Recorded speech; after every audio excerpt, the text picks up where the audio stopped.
ಚಾಮರಾಜನಗರದಲ್ಲಿ ನಡೆದ ಪ್ರತಿಭಟನೆ ನೇತೃತ್ವ ವಹಿಸಿದ್ದ ಸಿಎಂ ಕೃಷ್ಣ ಮಾತನಾಡಿ, ರಾಜ್ಕುಮಾರ್ ರಂಗಮಂದಿರದ ಮುಂಭಾಗ ಬಸವಣ್ಣನವರ ಪುತ್ಥಳಿ ನಿರ್ಮಾಣ ಕುರಿತು ಜಿಲ್ಲಾಡಳಿತ ಕಾನೂನು ಬಾಹಿರವಾಗಿ ನಡೆದುಕೊಂಡಿದೆ. ಅಂದಿನ ಸಚಿವ ವಿ ಸೋಮಣ್ಣ ಅವರು ಬಸವಣ್ಣನವರ ಪುತ್ಥಳಿಯನ್ನು ಡಾ ರಾಜ್ಕುಮಾರ್ ರಂಗಮಂದಿರದ ಮುಂಭಾಗ ಸ್ಥಾಪಿಸಲು ಗುದ್ದಲಿ ಪೂಜೆ ನೆರವೇರಿಸಿದರು. ಆದರೆ ಪುತ್ಥಳಿಯನ್ನು ರಾತ್ರೋರಾತ್ರಿ ಜಿಲ್ಲಾಡಳಿತ ಭವನದ ಮುಂಭಾಗ ಸ್ಥಳಾಂತರಗೊಳಿಸಿದ್ದ ಪ್ರಯುಕ್ತ ನ್ಯಾಯಾಲಯದಲ್ಲಿ ರಿಟ್ ಪಿಟಿಷನ್ ಸಲ್ಲಿಸಲಾಗಿತ್ತು ಎಂದರು.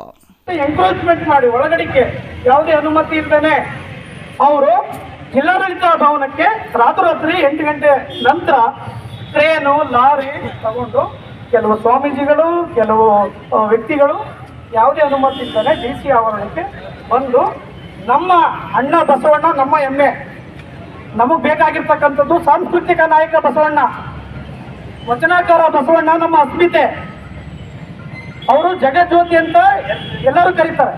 ಬಾಬಾ ಸಾಹೇಬ್ ಅಂಬೇಡ್ಕರ್ ವಿಶ್ವರತ್ನ, ವಿಶ್ವಜ್ಞಾನಿ.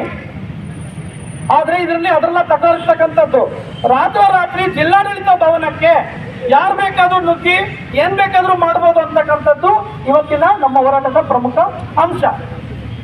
ಈ ಸಂಬಂಧ ನ್ಯಾಯಾಲಯ ಕಾಮಗಾರಿ ಸ್ಥಗಿತಗೊಳಿಸಲು 6 ವಾರಗಳ ಗಡುವು ನೀಡಿ ಆದೇಶಿಸಿತ್ತು. ಆದರೆ ನ್ಯಾಯಾಲಯದ ಆದೇಶ ಉಲ್ಲಂಘಿಸಿರುವ ಅಪರ ಜಿಲ್ಲಾಧಿಕಾರಿ ಗೀತಾ ಹುಡೇದ, ನಿರ್ಮಿತಿ ಕೇಂದ್ರದ ಯೋಜನಾ ವ್ಯವಸ್ಥಾಪಕಿ ಮಂಜುಳಾ, ಎಇಇ ವೃಷಭೇಂದ್ರಪ್ಪ ಅವರನ್ನು ಸರ್ಕಾರದ ಮುಖ್ಯ ಕಾರ್ಯದರ್ಶಿಗಳು ತಕ್ಷಣದಿಂದಲೇ ವಜಾಗೊಳಿಸಬೇಕು. ಬಸವಣ್ಣನವರ ಪುತ್ಥಳಿಯನ್ನು ಎಲ್ಲರ ವಿಶ್ವಾಸ ಹಾಗೂ ರಾಜಮರ್ಯಾದೆಯೊಂದಿಗೆ ಉದ್ಘಾಟನೆ ಮಾಡಬೇಕಿದೆ ಎಂದರು.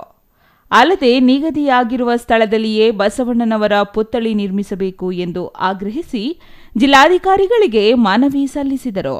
Irasavadi Siddappaji, CTV news, Chamaraja.